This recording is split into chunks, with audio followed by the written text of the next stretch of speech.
দেশ জুড়ে চলছে শৈত্যপ্রবাহের মতো পরিস্থিতি। বিপর্যস্ত জনজীবনে ভোগান্তির পাশাপাশি মহাসড়কেও ব্যাহত হচ্ছে যানবাহন চলাচল। দূরপাল্লার যানবাহন গন্তব্যে পৌঁছাচ্ছে দেরিতে। দর্শক, এই বিষয়ে সাভার থেকে জানাতে আরো যুক্ত হচ্ছেন আমাদের সহকর্মী নাজমুল হুদা। নাজমুল, এই তীব্র শীতে তো সারা দেশের যানবাহনেও বিপর্যস্ত অবস্থা। ঢাকা রিচা মহাসড়কে যান চলাচল কেমন দেখছেন?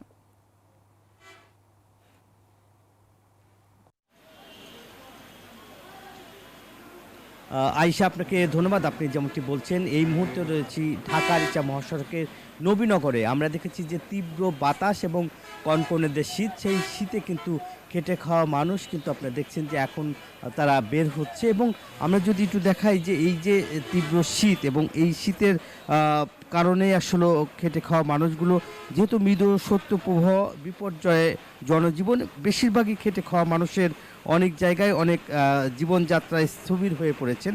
এবং আমরা দেখেছি ভোর থেকেই মানুষ কাজে মিলেছে এবং কাজে যোগদান করছে। এবং গত 3 দিন ধরে কিন্তু সূর্য দেখা মিলছে না, যার ফলেই কিন্তু আমরা জানেন যে 13.সেলসিয়াসের এবার রেকর্ড করা হয়েছে। এবং ঢাকার চারপাশে যেসব নদী রয়েছে, নদীর পাশে যেসব মানুষ বসবাস করছে এবং দুর্ভোগে আসলে খেটে খাওয়া মানুষের এবং নিম্ন আয়ের মানুষ কিন্তু তারা অনেক কষ্টে রয়েছে। এবং যেহেতু তাপমাত্রা এবং প্রচুর ঠান্ডা, সেই একই সঙ্গে আসলে বাতাস, যার কারণে এখন শৈত্যপ্রবাহ চলছে।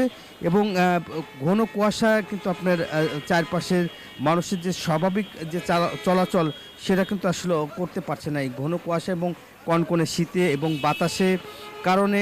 এই যে মানুষ যে বের হতে পারছে না। এবং একই সঙ্গে কিন্তু যে এইখানকার যেহেতু এই একটি শিল্প অঞ্চল আশুলিয়ার এই এলাকাটাই, এবং আমি যেখানে দাঁড়িয়ে আছি নবীনগর চন্দ্রা মহাসড়কে, আমরা দেখছি যে হেডলাইট জ্বালিয়ে আমরা কিন্তু দেখেছি যে তারা গাড়ি নিয়ে বের হয়েছে। এবং এখানকার মানুষের আসলে গরম কাপড়ের অভাবে আসলে জনজীবন আসলে এই মুহূর্তে আমরা দেখছি জনজীবন একদম মানে শীতের অর্থাৎ গরম কাপড়ের অভাবে কিন্তু আসলে মানুষ ঘর থেকে বেরোতে পারছে না। এবং নিম্ন আয়ের মানুষ, এবং যেহেতু ঠান্ডা কনকনে শীত এবং বাতাস, সেই সাথে কিন্তু যে খড়কুটা জ্বালিয়ে কিন্তু শীত নিবারণের চেষ্টা করছে।